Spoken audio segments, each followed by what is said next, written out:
7 things every man must do before getting involved. Every man has a different idea of what loyalty means. Some people want to marry. Some people want a long-term partner. Some of them have already been married, and they don't want to sign those forms again. One thing is still true, though. I think every man needs to do certain things before getting into a relationship that could last a lifetime. 1. Be alone. Well, duh, James. Every man is single before he has a girlfriend or boyfriend. I mean being single in a real way. He takes a long time to deliberately live a life that only he can decide for himself. Some guys are repeat monogamists, which means they jump from one relationship to the next, always changing into what the next partner wants. What happened? Identity confusion, because the years have changed him into, well, whatever person X wanted him to be. To be patient, you can experience places, people, and things on your own time and in your own way when you're really single. It helps you figure out who you are, more on this in a moment, and what you really need, also to come. It also keeps people from getting involved with the wrong person. Why would you give up someone you love and a life you enjoy for the right person? Instead, you'll want to find someone who will make what you've made better, not make it harder. I'm not saying you can't do this while in a relationship, but it's usually not a good idea to do all of your testing when you're already engaged to someone. The best way to do that is to have full freedom. 2. Figure out who you are. This is something that runs through all of my work. Any of my clients will tell you that they're probably sick of hearing me talk about identity and purpose. But I still believe that it leads the rest of our lives like a beacon in a storm. This is so important because who you are inside of your own mind is who you are. It's the part of you that no one else really knows about, but that shows up in your deeds, beliefs, ideals, and choices. Most men, and women, have trouble figuring out who they really are because they've spent so much time making choices based on what's best for other people. What will make them the most money, or what will help them avoid criticism. They don't base their decisions on what really counts, which is how it will make them feel about themselves when they're alone. Here's what I mean. The character of an athlete is that they are an athlete. This means that the choices and habits they make every day are meant to strengthen their identity.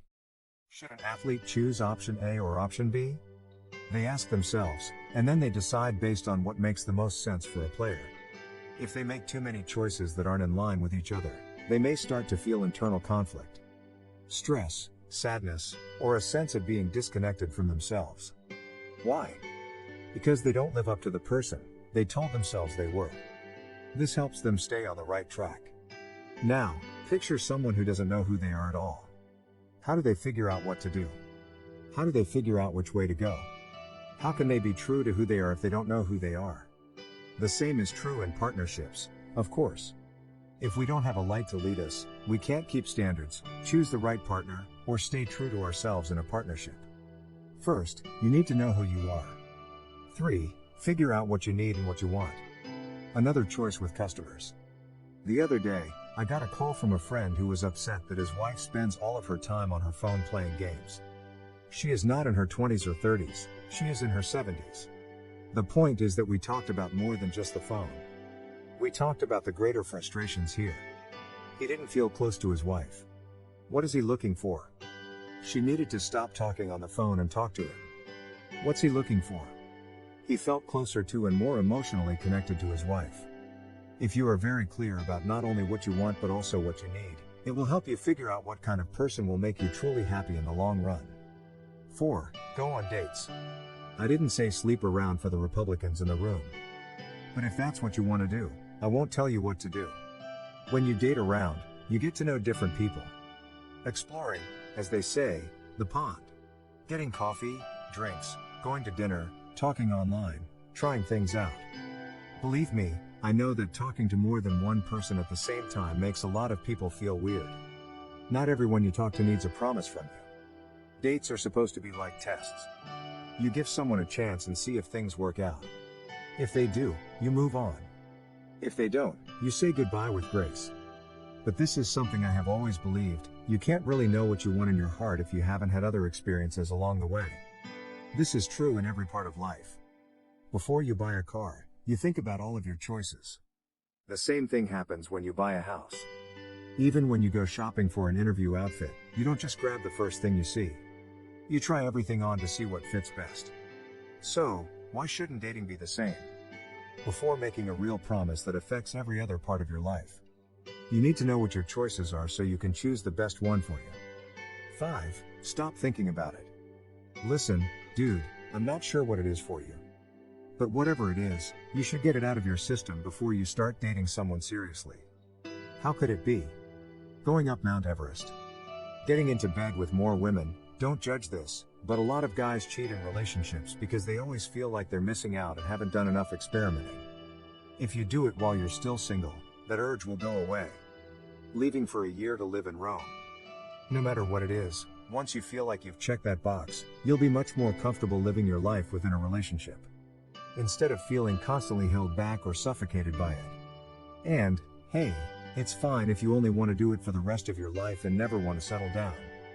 Just be sure to tell the truth about it. 6. Figure out what you won't do. What things will you never, ever put up with in a relationship? Too many people, both men and women, stay in situations that aren't good for them because they don't know what they don't want. And if they do, they don't always follow them. Here's the thing, a deal breaker that doesn't break the deal isn't a deal breaker. It's just a choice that was made clear. It's only a deal breaker if it makes you leave the relationship. It takes bravery and self-respect to stick to these ideals, but that's the point. It's just as important to know what you don't want as to know what you do. 7. Clean up your act. Men these days are just big babies, my female clients tell me all the time. One woman told me that every guy she goes out with wants either the nurse or the bag. Basically, it means to be taken care of in some way. I understand, guys, the world is hard. A lot has changed, making it hard to figure out the best ways to get ahead. Where do we fit into society, in our relationships, and at work? But just because you are hard to get along with doesn't mean you can drag yourself along and expect a high-value woman to accept you as you are. Just like you should look for a partner who is equal to you, she's doing the same thing. And if she has her act together, guess what? She's looking for the same thing in you. But getting your act together isn't just about finding a partner. It's about living a life that you can be proud of, with honor and respect. It's about reaching your own and your company's goals. It's about keeping your body and mind in good shape. It's about living a life of respect and honor. The point is to be a good man. As soon as you do that, everything else falls into place.